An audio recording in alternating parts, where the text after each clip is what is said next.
When the conspirators who were lurking in wait for Caligula moved everyone else along, on the grounds that the emperor wished to be alone, Claudius retreated to a wing of the palace known as the Hermaeum.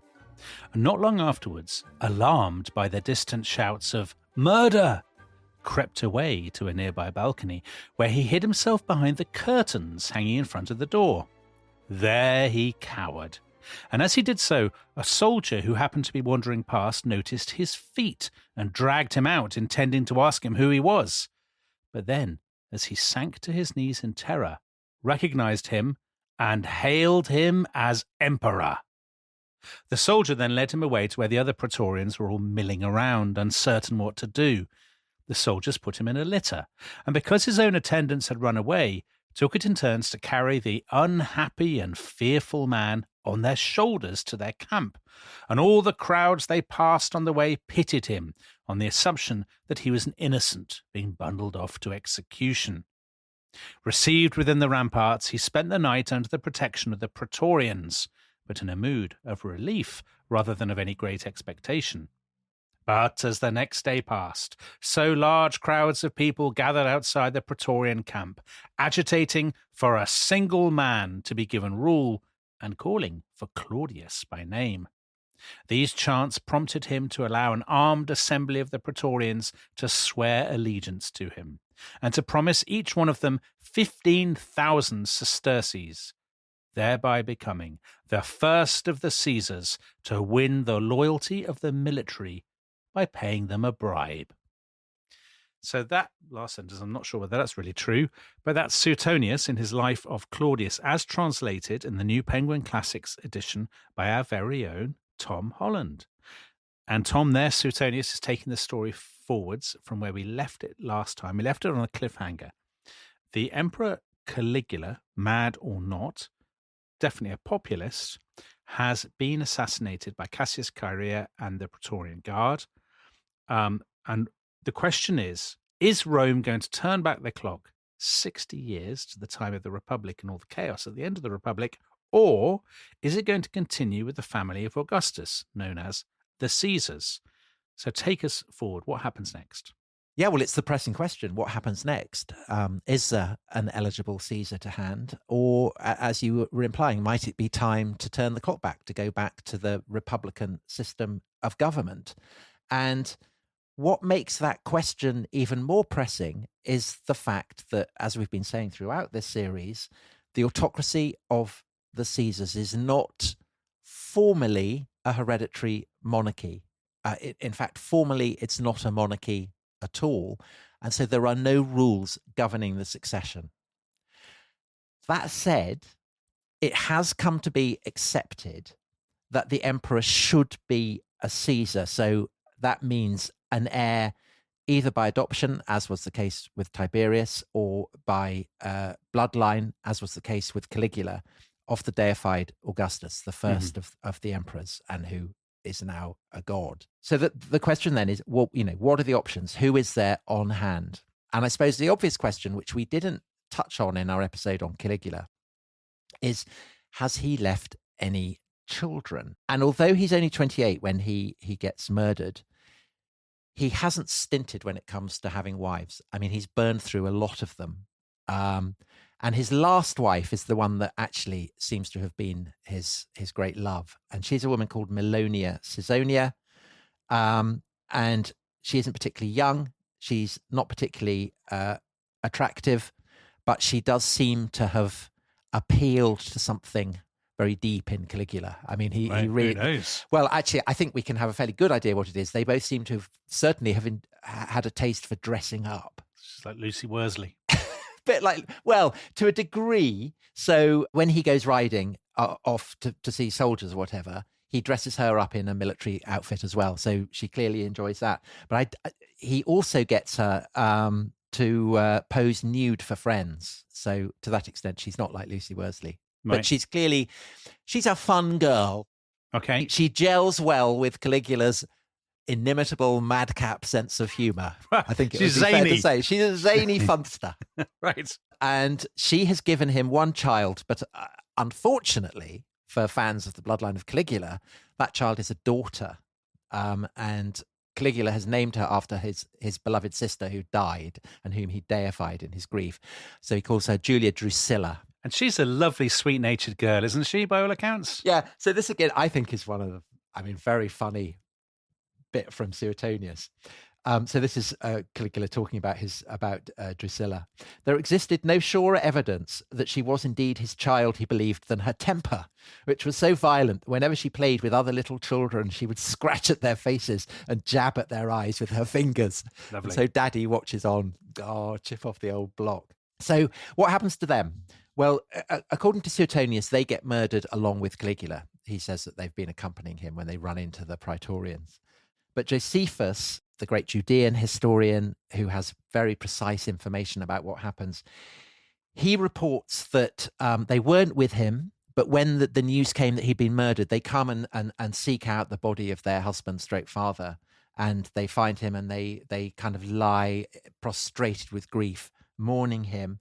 And this is where they are found by a Praetorian who has been sent to dispatch them. And Caesonia looks up at the soldier and she's, sobbing, and she says, "Finish the last act of the drama." So again, this idea that everyone in the house of Caesar is an actor on a stage. Yeah.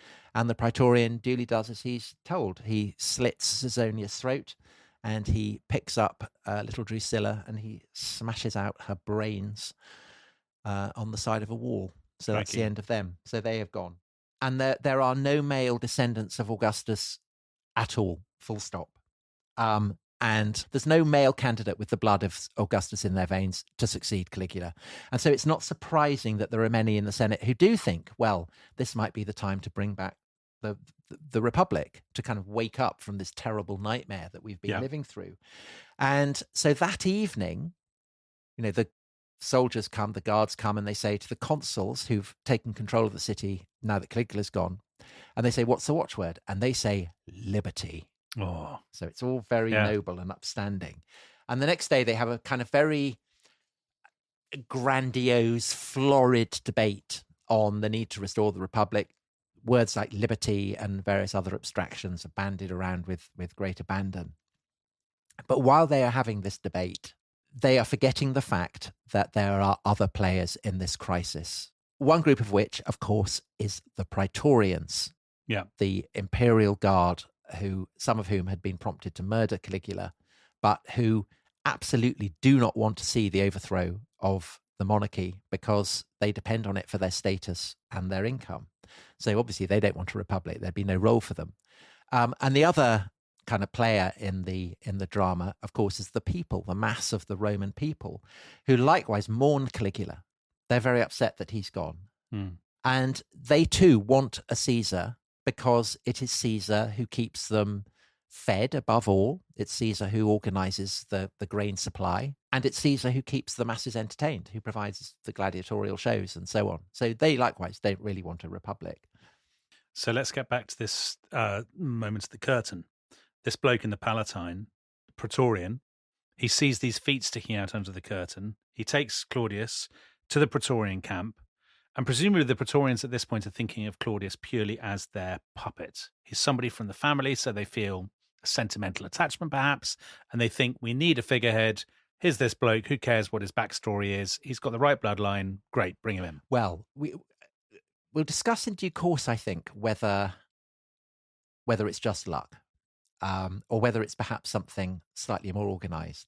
But yes, you're right. They find Claudius. Claudius is a part of the August family. He's quite old by this point. He's born in 10 BC. So Caligula's murdered in 41. So he's into his 50s. Yeah.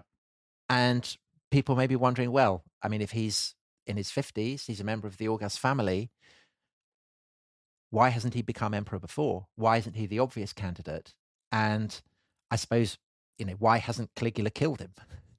If he's an alternative emperor. And actually, I said he's got the right bloodline, but that's not quite right, isn't it? Because now it comes back to this issue that Suetonius was very interested in with Caligula, which really loomed large for Suetonius then, and I guess must do now again, which is exactly whom are you descended from? Yeah, this really, really matters. So who is Claudius? So to answer that, we need to go back to the scandalous marriage that Augustus had with this woman called Livia. So Livia is a Claudian. She had previously been married to another Claudian. She'd had a baby boy, Tiberius. She's then pregnant by her first husband when Augustus decides he really wants her and marries her. He's in a position to obviously impose his will. So Livia is massively pregnant when she marries Augustus. And shortly afterwards, she gives birth to a second son who is called Drusus. And Drusus, like Tiberius, is a tremendous war hero. He's entrusted by Augustus with assorted German campaigns. He invades so far east that he reaches the line of the Elbe, where he sees the ghostly apparition of a huge woman telling him to turn back. But he's very dashing, very heroic. And then he dies young, which of course confirms his kind of reputation in the hearts of the Roman people.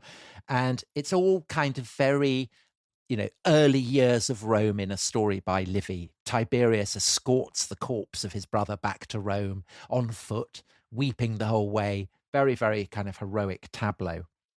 So Drusus is much admired, much loved. And fortunately, he has given the Roman people another war hero, because Drusus is the father of Germanicus, who we talked about in the previous episode, the father of Caligula. Very dashing, perfect in every way apart from his spindly legs. Absolute war hero again. And everyone loves him. However, Germanicus is not Drusus's only son. So he has a second son, and this is Claudius. And Claudius, as we said, is born in 10 BC, the 1st of August, at Lugdunum, which is Lyon in Gaul, the great cult center for the Augustan cult in Gaul. And Claudius is born. Drusus dies the following year in 9 BC. And so the infant Claudius is raised by his mother, Antonia, who is the daughter of Mark Antony. So just to recap, for people who don't have the family tree in front of them, Claudius is the nephew of Tiberius. He is the brother of Germanicus, who never got to become emperor. He's also the grandson of Mark Antony. I mean, he's very well connected. Yeah. And he's the step grandson of Antony's great rival, the first emperor, Augustus. So he has all kinds of connections, although the crucial one, the one with Augustus, is not a blood connection. Yeah, and that wouldn't be an absolutely hopeless problem, because Tiberius wasn't, but he gets adopted. And in the Roman system, if you get adopted, then you do become the son. I mean, there's no, as good as being a kind of blood son. Okay. So it would have been possible for Augustus or Tiberius at some point to have adopted Claudius, but they don't. And why do they not? Well, the words of Suetonius. For almost the entire length of his childhood and adolescence, he suffered from a range of chronic illnesses. These left him so impaired both mentally and physically that even once he had come of age, he was regarded as unfitted for either public or private duties. Right. And what are these illnesses? Well, so Suetonius goes on to list them. He has weak knees, which gives him a kind of hobbling, almost kind of limping gait. His laughter, Suetonius says, is an unbecoming bray. So a bit like Kamala Harris. I was about to say Kamala Harris. People gave her a lot of hard time, but I didn't mind her laugh, actually. I thought it was quite endearing. Well, you might have liked Claudius's then. But I wouldn't say hers was a bray. If his was a bray, I would dislike it because I don't like a braying laugh. Okay, well, Suetonius says it was a bray, so obviously it was, because Suetonius is never wrong. Suetonius says he stammers and twitches, and when he gets angry, he drooled and snorted mucus. And I hate that in a man, Tom, the snorting of mucus. And apparently Claudius gets angry quite a lot, so there's quite a lot of snot flying around the Palatine. Yeah. So clearly he suffers from various ailments and disadvantages. Mm-hmm. And people might be wondering, well, do his grandmother, Livia, and his mother, Antonia, show him sympathy and compassion? Or are they monstrously ableist? And I'm afraid to say that they are monstrously ableist. Oh, that's disappointing. So Livia is so mortified by having this grandson who kind of twitches and limps and blows snot everywhere, that she can barely bring herself to talk to him, and generally communicates with him by kind of sending him written missives.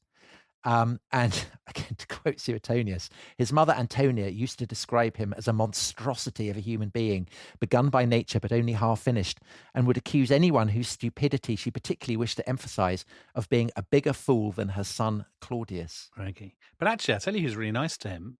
And this bears out my view that actually I think you're very hard on this person and you paint him in an unduly dark light. And that is Augustus. Augustus is ultimately a kind man and is lovely to Claudius. Except when slaughtering senators. Yeah, but who cares about them? He's very nice to Claudius, isn't he? He's very nice to Claudius. And he's actually, not very nice to Claudius. Yeah, but given the rest, compared with the rest of the family, Tom. I mean, he's nicer than his mother, for sure. I mean, Augustus agrees that it would be embarrassing to his regime to have Claudius kind of exposed to the public eye. But he does kind of recognize qualities in Claudius. Read, Tom, to the listeners what Augustus wrote about him. Right, so this is a letter quoted by Suetonius. I mean, I love it when Suetonius quotes letters. You feel, really up close. And yeah, Augustus wrote to Livia, "The poor boy has been cheated by fortune, for in significant matters, when he can hold his concentration, the nobility of his spirit is evident enough." Quaderat demonstrandum. There's another letter where he says, "It's amazing. I went to hear Claudius give a talk about some academic subject, and it was brilliant. Amazing." Okay, now, you said to give a talk about this academic subject. Now, it's true you can be academically very prominent and a complete and utter fool. And I think we can all think of people who tick that particular box. But this business that Antonia said, anyone who's really stupid, I call him a bigger fool than Claudius. And Claudius is an absolute dribbling idiot. If he's a dribbling idiot, how is it he's giving academic lectures? I mean, again, people who've spent time at our great universities may find that question easy to answer, but no doubt you'll have your own answer, Tom. I think that it is a kind of general assumption in the Greek and Roman world that if you look like an idiot, you are an idiot. Right. That's the kind of core assumption. They're not very woke at all on such matters. But it's evident that Claudius, despite sending streams of snot everywhere when he gets cross, is very intellectual, academically able. So he's fluent in Greek. He's very knowledgeable about literature. And precisely because he's not allowed to enjoy a public life, he's not allowed to go and follow in the footsteps of Germanicus and lead expeditions into Germany. So that gives him the chance to spend, or I guess if you're a Roman aristocrat, waste his time on scholarly pursuits. And the mark, I guess, of how much he wastes his time, of how contemptible a figure he is by the standards of the Roman aristocracy, is that actually he becomes a historian. So he's a total loser. Yeah, a slobbering, twitching, socially incompetent historian. Who would have thought it? I mean, thank goodness there are none of those left anymore, Tom. Well, and Dominic, the other, possible point of comparison with historians that certainly I know, is that he writes enormously long books. No way. So his editor says, here's a commission to write a history of the Etruscans. Could you keep it down to 2 books? And he writes 20 books. No way. And he gets commissioned to write history of Carthage, make it 1 book, 8 books. Sometimes it's good to write an properly immersive, well-textured history. And that takes multiple volumes. What can I say? With chapters on snooker.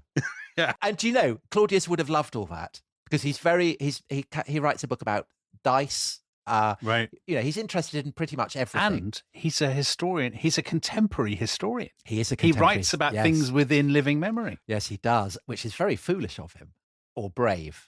And I think this may be one of the reasons why his mother and grandmother think that he's an idiot, because he writes a history of Rome from the assassination of Caesar.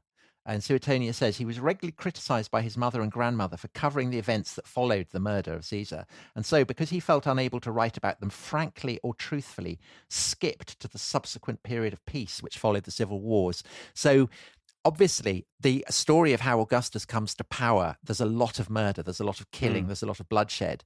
And basically, Livia is saying to him, just don't go there. We have drawn a veil over all of that. And here you are trying to... Yeah, that's mad from Claudius. Just don't do it. Just don't do it. That's absolute rank idiocy. I mean, that is rank idiocy from him to... Yes, I think it is. To rake all that up again. But he does write it, and he actually, he gets to give a public reading. So it's like he gets invited to a literature festival or something. And he starts reading it. And Then just as he started reading, I'll quote Suetonius, a great gust of laughter swept the audience when a bench broke under the weight of an enormously fat man. And even after everybody else had calmed down, Claudius found it impossible to put the incident from his mind and would periodically collapse into fits of giggles. Oh my God. So I'll tell you one thing. Theo would never forgive me if I didn't remind everybody that this is actually what happened to our erstwhile producer, Dom Johnson, when we went to New Zealand. Remember, he sat on that bench and it collapsed? Yes, I do.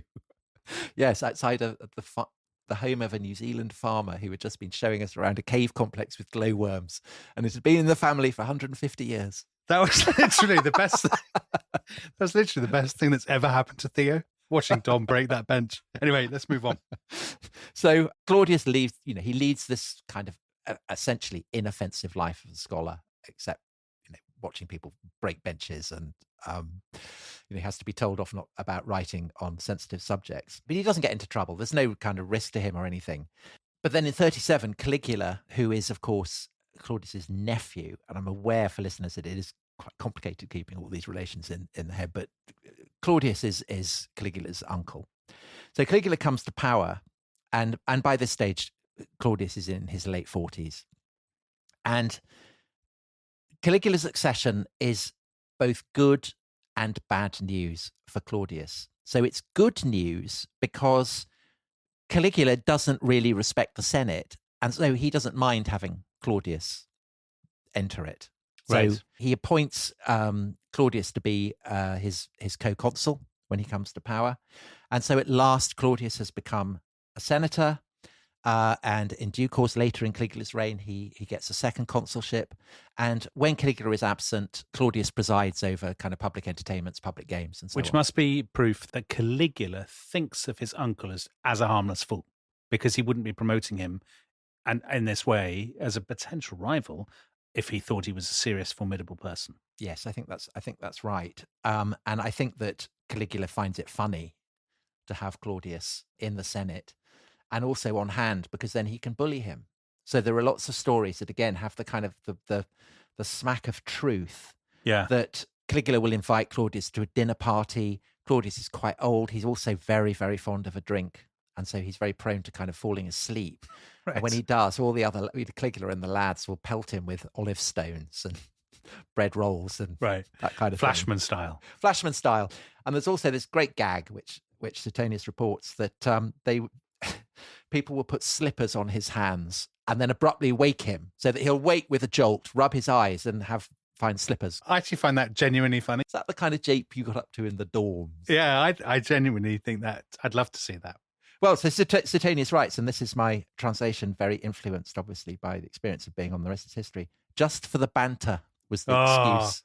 Oh, dear. Some people who listen to this podcast say there's too much banter, but I think, if anything, there is not enough. Well, it's not as much as... It's not banter on the level of Caligula's court. I think that's safe to say. There is one moment where Claudius might be in serious danger, which is, people may remember that there's been this conspiracy against Caligula. He's gone to Germany, he's gone to Gaul, he's coming back to Rome, and he tells the Senate, I hate you.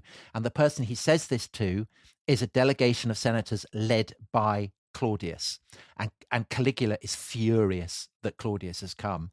And he basically says, you think that you're playing the role of a tutor, disciplining me like I'm a kind of naughty boy or something. And so Caligula's response to this, it is said, is to pick Claudius up and throw him into the Rhone. So the meeting takes place in Lyon, fully clothed. So that's not looking good for Claudius.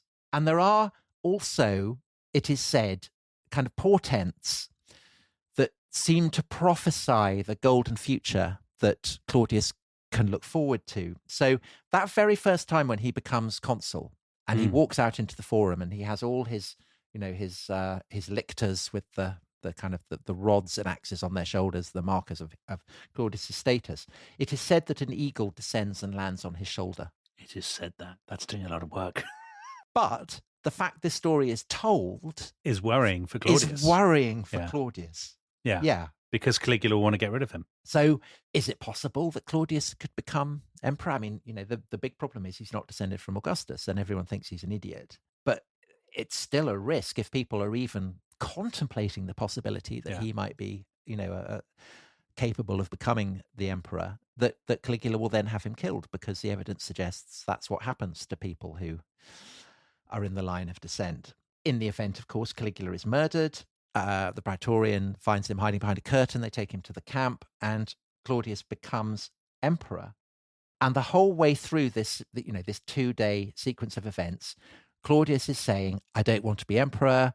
It's mad. I'm wholly unsuited to it. People will remember that passage that you read. Suetonius ends by saying he is the first of the Caesars to win the loyalty of the military by paying them a bribe. Now, that's not true. I mean, Augustus, Tiberius, Caligula, they'd all recognized what their security depended on. But with Claudius, it's very, very overt. The amount of money he gives is obscene, and it's paid, when he's in their camp, and it enables him to become emperor. So is it possible the stuff about the curtain is nonsense and an invention, a folk tale, too good to be true, and that actually he's in the conspiracy from the beginning, he's been paying these blokes, and actually all this, he may not be acting out of ambition so much as fear, but he thinks, I'm next for the chopping block, basically I've got to act now, I'm not such an idiot, I'm going to act now, because otherwise Caligula's going to have me killed. I mean, we'll never know because we don't have the sources, but I think when you weigh them up, I think you'd have to say that's very, very probable.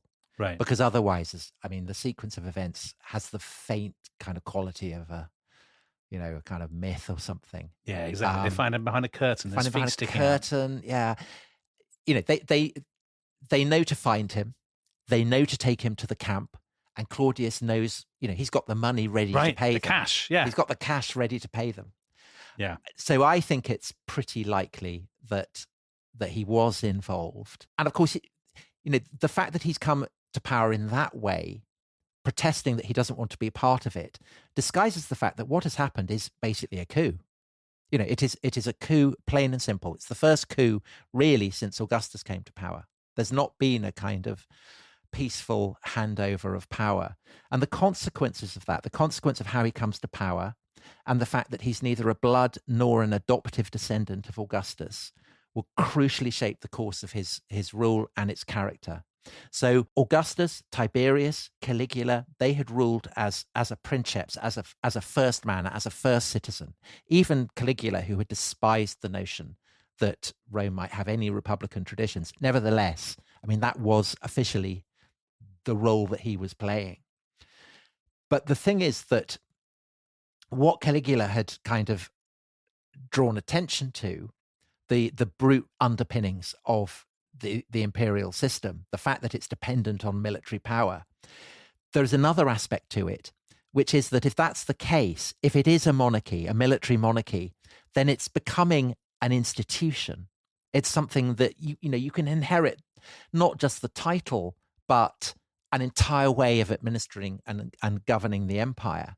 And it's Claudius, because he doesn't have this family link, because when he gets the name of Caesar, it has to be voted to him by the Senate. It's not his by right. What that does is to reveal to people that this is now something that you can inherit in the form of an institution. And Claudius's ability to make that work, to make the imperial institution, the imperial office work as an institution, will be absolutely fundamental to the question of whether he will be a success, and ultimately whether the autocracy will be a success, and whether Rome itself will endure and prosper. Right. So high stakes. High stakes. So come back after the break to see if the stammering, twitching, socially inept historian turns out to be a good emperor. This episode is brought to you by Rocket Money. Tom, we often talk about how to organise our finances. I'm very conscious that I'm paying for a lot of mad subscriptions. And there's one thing that we've talked about often on this show. It's the thing that we probably hate more than any other, and it's a hidden fee. I would love to get my finances under control. There are all these things piling up on our bank statements, and I think I need to fix this problem. I need to sort this out and to stop this. My finances are so chaotic that I need this app. So I'll tell you what it is. It's called Rocket Money. It's a personal finance app that helps find and cancel cancel your unwanted subscriptions. It monitors your spending and it helps to lower your bills so that you can grow your savings. With Rocket Money, you can track all of your subscriptions and you can easily cancel within the app with just a few taps, saving you time, avoiding charges. And you can also set budgets and goals and get personalized insights and regular reports to track how you're doing. They will even send you real-time alerts for large transactions, upcoming bills, refunds, and even low balances. So let Rocket Money help you reach your financial goals faster. Join at rocketmoney.com/ishistory. That's rocketmoney.com/ishistory. rocketmoney.com/ishistory.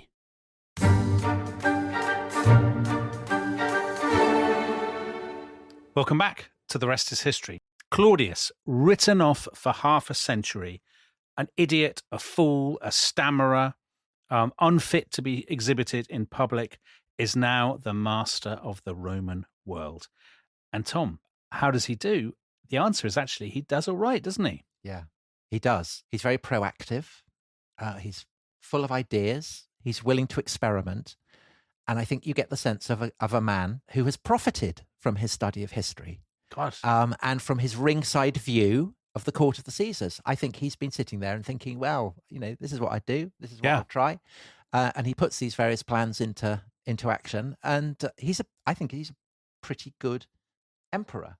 And because he's grown up in the court of Augustus, and because he studied the reign of Augustus in the context of what had gone before, the kind of the Republican traditions, I think he is alert to a degree that his predecessors kind of hadn't really thought through just how cleverly Augustus had fused these kind of rival traditions that we've been talking about, the kind of the elite traditionalist approach and the kind of populist approach. And Augustus had been brilliant at playing to both galleries, wearing kind of both masks.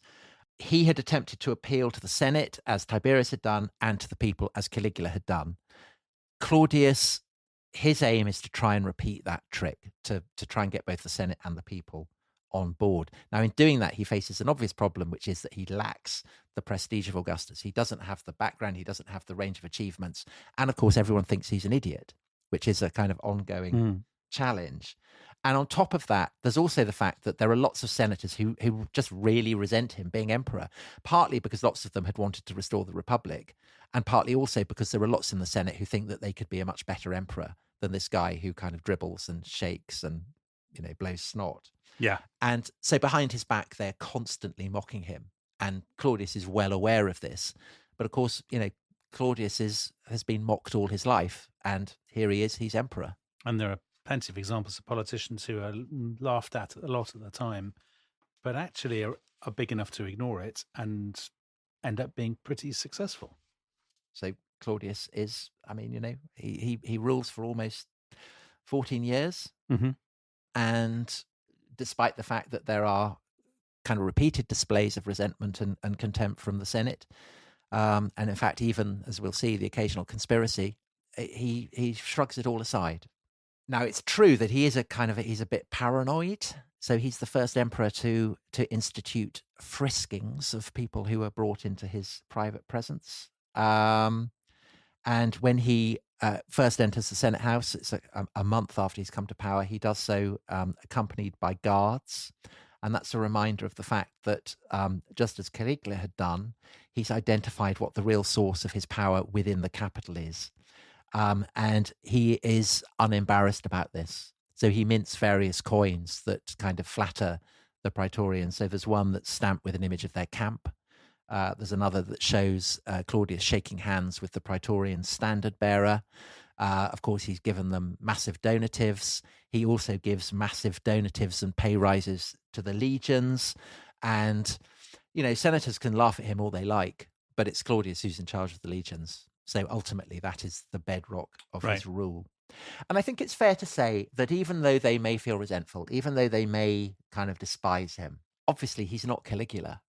And so it is very hard for any senator not to feel a certain measure of relief Right. that they've got someone who isn't going to try and get off with their wives or, Yeah. all the other things that he was getting up to. And Claudius, of course, is, he's a historian, so he understands the role the Senate has played in Roman history. He respects it. He basically kind of shares their values. He's an aristocrat, and more than that, he's a Claudian.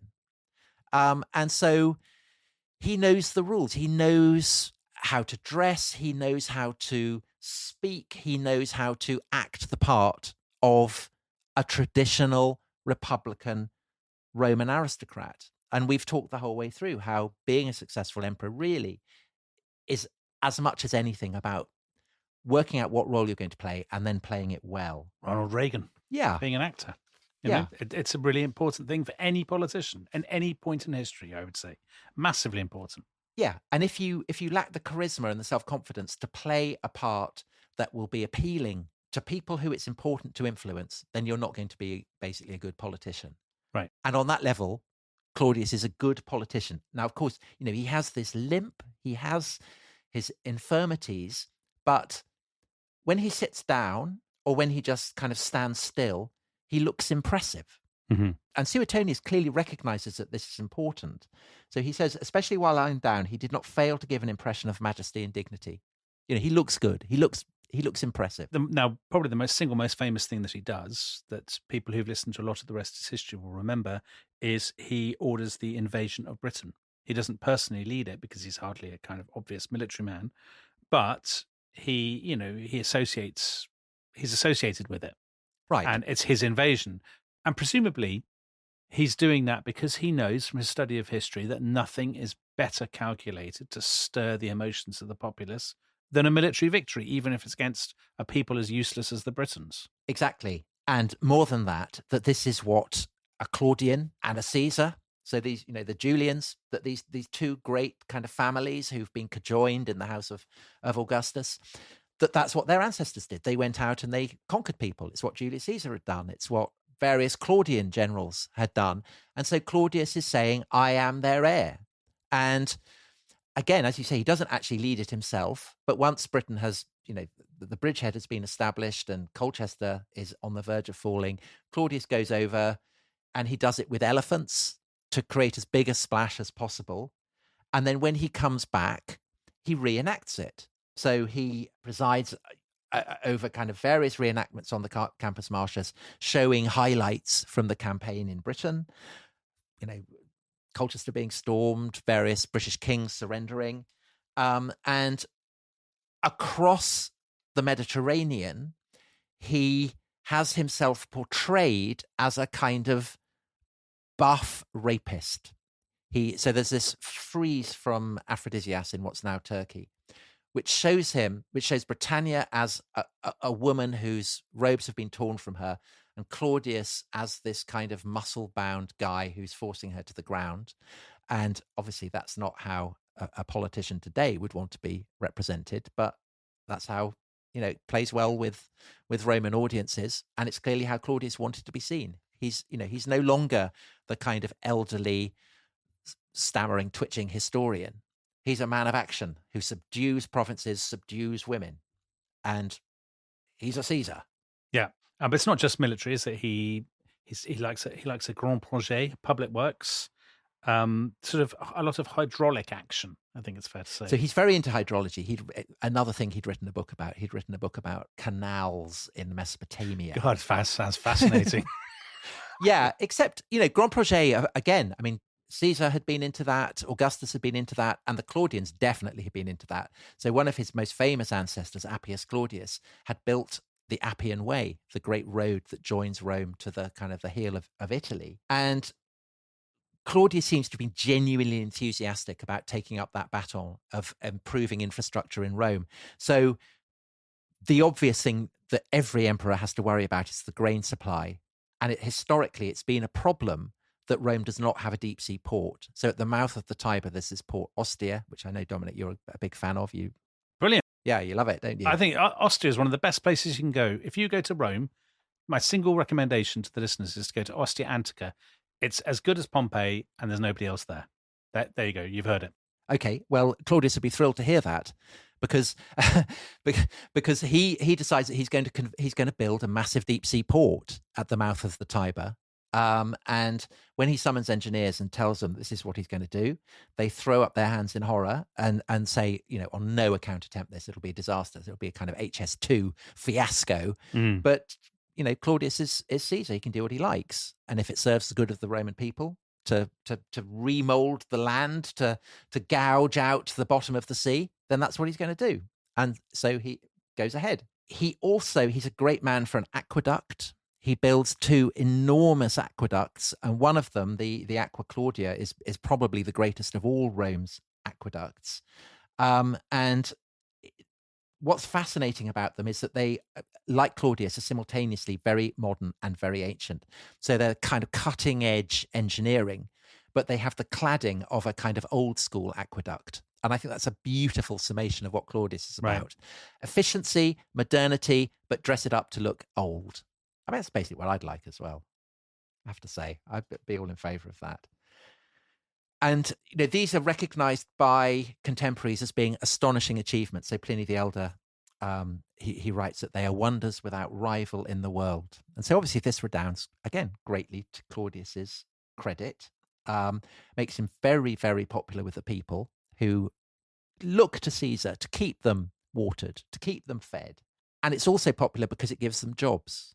So it's not slaves who are doing the work. It's the mass of the people. And it's a kind of Keynesian scheme, I guess you could say. Putting money into the economy. Very good. Money into the economy. So the other thing is that Claudius is not, although he's quite old school, he's not like a Tiberius kind of killjoy who sneers at the pleasures of the populace. So you said Claudius would like a chapter on snooker. He'd enjoy a night out at a smoke-filled snooker hall. He absolutely would. Yes, he absolutely would. So as I said, he writes a book on gambling, which is seen as being a very de classe occupation. He enjoys the pleasures of the masses. And in fact, he's so keen on gladiatorial combat that Suetonius writes that he is shockingly obsessed by executions, which in a kind of a day of spectacles in an amphitheatre, the climax would be gladiators. Then before that, you'd have the wild beasts. And before that, you would have the executions.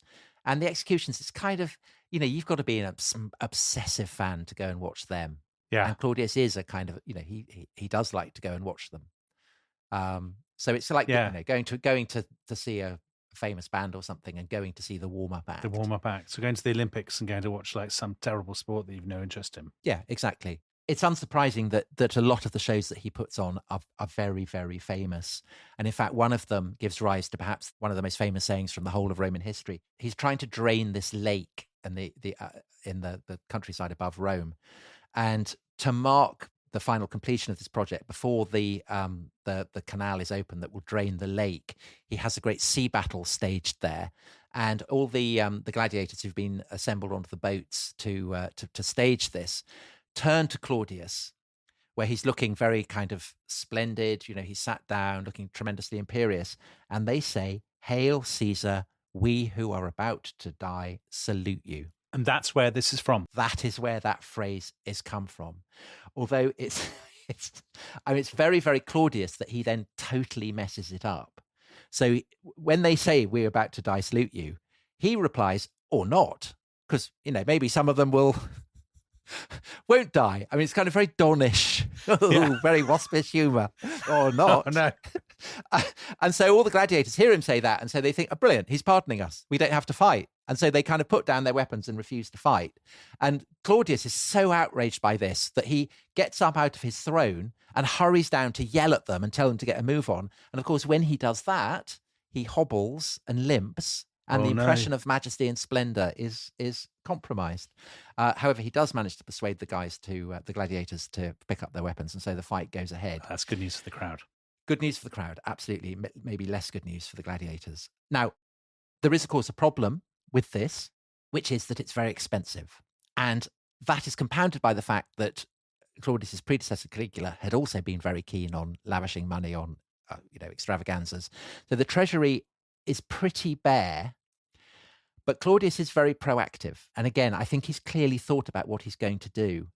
And he wants to set the administration of the household of Caesar on as firm a footing as he can, because he recognizes that that administration is also effectively the administration of the entire empire. So until Claudius, the fact that Caesar needs money because the money that he has is basically the income that keeps the empire running, had been disguised, or at least it hadn't properly been acknowledged. But Claudius, perhaps because, the circumstances in which he's come to power, he's more like, a military strongman who's come to power in a coup than a kind of hereditary monarch. He's kind of unabashed about the need to make his administration as streamlined and efficient as possible. And so the people he turns to for that are the people that any wealthy Roman who needs specialists would turn to. And these are people who are slaves or freedmen. Because as Caesar, he has the pick of the ablest, smartest people, Greeks with particular specialisms in various fields of finance or whatever. And so these freedmen are basically entrusted by Claudius with the running of the empire.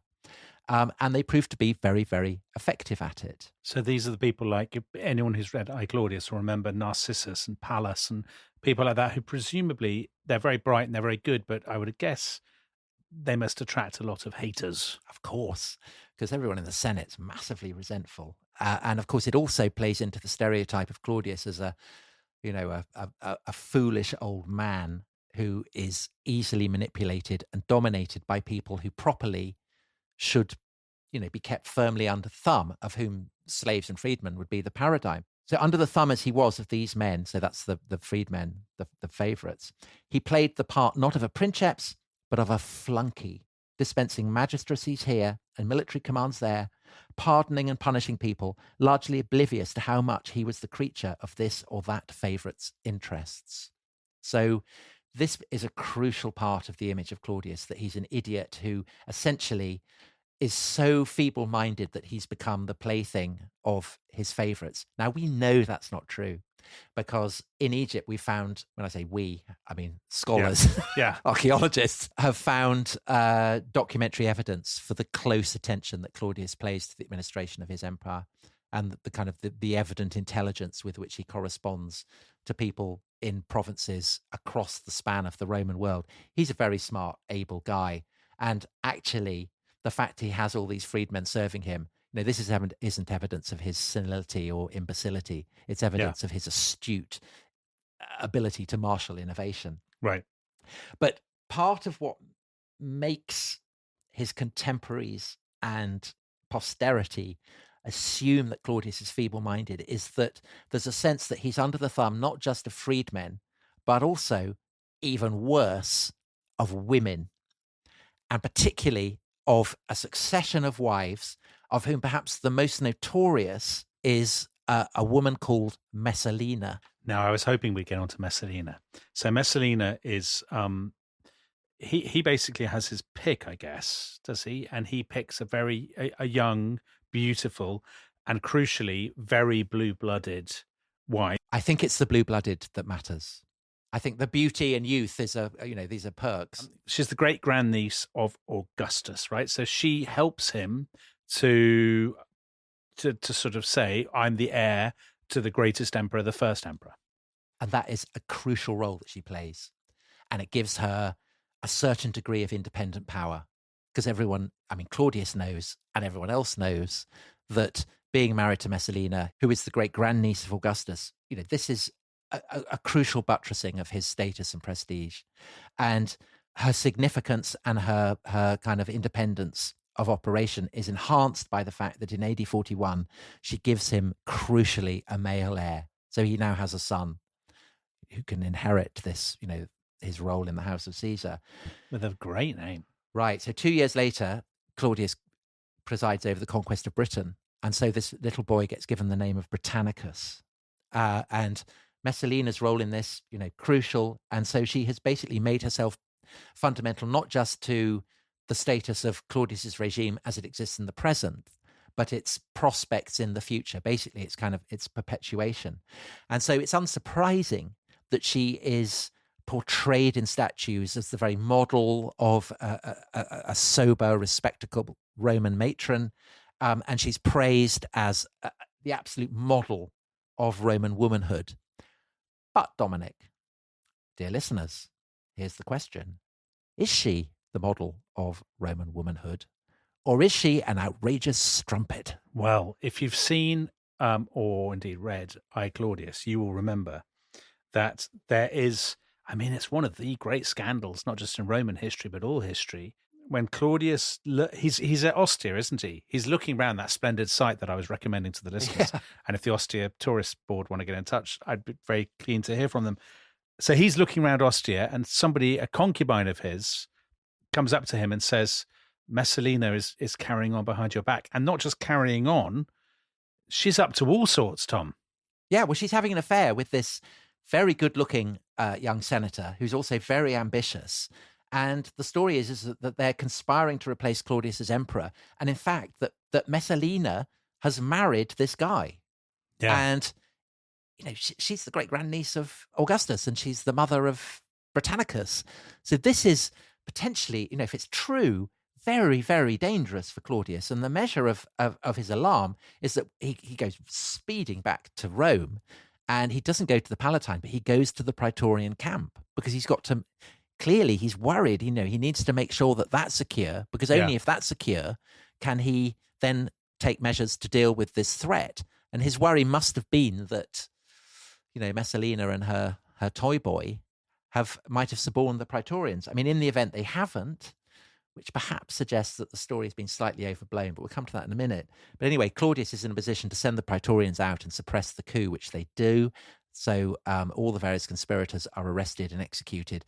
Messalina has vanished. It turns out that she's gone to find her mother, which is, in her moment of crisis, she wants mummy. And they are kind of closeted together in one of their kind of beautiful gardens that all the aristocracy in Rome have. And she's cornered there, run through by the Praetorians, and dumped at the feet of her mother. And that is the end of Messalina. And so the question is, well, what is going on here? Now, I think it's evident from contemporaneous sources that Messalina is a very proficient player in power politics, that she's very ruthless in getting rid of potential rivals or anyone who seems to threaten her position, that she's very ambitious, certainly ambitious for her son. And I mean, maybe she's been cheating on Claudius. Can't be sure. But, was she really conspiring against him? Yeah, maybe there's been a bit of an internal power struggle that we can't really glimpse, and that maybe the bureaucrats, the freedmen have, turned against her. Is that possible? Definitely. That concubine who goes to see Claudius at Ostia, she is prompted by one of Claudius's most powerful freedmen, and they are lurking in the background of this whole episode. So it is, I think, likelier that Messalina is destroyed in a kind of faction fight between her supporters and kind of overmighty freedmen than that she really was kind of getting up to kind of all kinds of sexual shenanigans. So like the last days of Boris Johnson, where there was rival briefing between his wife, Carrie, and some of his aides, remember? I mean, that kind of... I mean, I think from the point of view of Roman history, this is a key moment because, this is a huge event. There are clearly all kinds of political interests at stake, but we just don't know what the truth is. And it points to the way in which rivalries that for centuries and centuries have been played out on the floor of the Senate House are now being conducted in side rooms and passageways and bedrooms in the Palatine. And it means that certainty is impossible. And the lack of certainty in turn breeds scandalous gossip. And that's what explains these incredibly lurid stories. Again, Claudius has great fun with these, that she has been, you describe it in your notes as an all-day sexathon. Right. With Rome's top courtesan. Yes. So Rome's most experienced and seasoned whore, and they go head to head, it is said, as it were. Right. And Messalina wins. And that obviously didn't happen. No, it obviously didn't happen. And also what obviously didn't happen is what Juvenal claims in his poem. So he's a satirist writing kind of maybe half a century or so after Messalina's death. And he describes her as kind of nostalgie de la boue, going off and working incognita in a low-rent brothel And Juvenal says that she gilds her nipples and wears a blonde wig over her hair and kind of lies in this dirty room where plebeians come and have their way with her. And this is clearly not true, but it suggests the kind of titillation that these faction fights in the Palatine are now capable of generating. And of course, it's very bad for Messalina's posthumous reputation, but it's also terrible for Claudius's posthumous reputation. And in fact, his reputation when he's still alive, because it leaves him with a double problem. It leaves him looking kind of weak, cuckolded, deluded, and that plays into all the stories that are being told about him as the kind of the plaything of his freedmen. But it's also deprived him of a kind of crucial buttress upholding his regime, because he no longer has a marital link to the bloodline of Augustus. And he clearly feels that this is so important that he is prepared to offend some of the most sacred laws of Rome to deal with the problem, because there is a suitable candidate on hand. There is a woman who, she's not just a great-granny, she's a great-granddaughter of Augustus. And this is one of the two surviving sisters of Caligula. The pair of them, people may remember, had been exiled to Prison Island by their brother. And when Claudius came to power, he'd allowed them to return. And he'd become very close to one of them, a woman called Agrippina. So like her mother, confusingly. So she's called Agrippina the Younger by historians. And she's very beautiful, very smart. Claudius thinks she's great. But I think unless his need had been what it was, he would not have passed a law revoking the taboo against an uncle marrying his niece. And he says, no, this is absolutely legitimate. And he goes ahead and he marries Agrippina. And Suetonius says, as he was getting ready to marry Agrippina in defiance of all morality, he kept describing her in every speech he gave as his daughter, his ward, born and raised in his loving embrace. So it's very creepy, but more than that, it's evidence of his desperation. Still, even though he's now about a decade into his reign, the sense of insecurity, the anxiety that he's not a real Caesar, and he needs a wife who will make him feel a real Caesar. Just to give people a sense of it, he is 59, she is 34. So a 25-year age gap. And she already has a son of her own who is much older than Britannicus, right? Yeah, 4 or 5 years older, which when you're 12, as Agrippina's son is, I mean, that's quite an age gap. Yeah. And this is a young lad called Lucius Domitius Ahenobarbus, after his father. And he, of course, has two advantages over Britannicus. So one of them we've just mentioned, the fact that he's older. And, when you're in your teens, being 4 or 5 years older is a considerable advantage. Yes. And the other thing, of course, is that he's a direct descendant of Augustus. And there's a third advantage, which is that Agrippina is really, really ambitious to see him rather than Britannicus on the throne. And she presses Claudius to adopt this young lad. And sure enough, on the 25th of February 50, so very shortly after his marriage to Agrippina, Claudius adopts the young Lucius Domitius Ahenobarbus, and the boy formally becomes Claudius's eldest son. And as a marker of this, he takes on a new name. And this new name is Nero Claudius Caesar, or as we know him, Nero. Yeah, so this isn't going to end well. I mean, to be fair to Agrippina, she might well be thinking, if I don't do this, one day Britannicus will become emperor and he'll probably kill my son because my son will be a rival claimant. I think that's exactly what she thinks.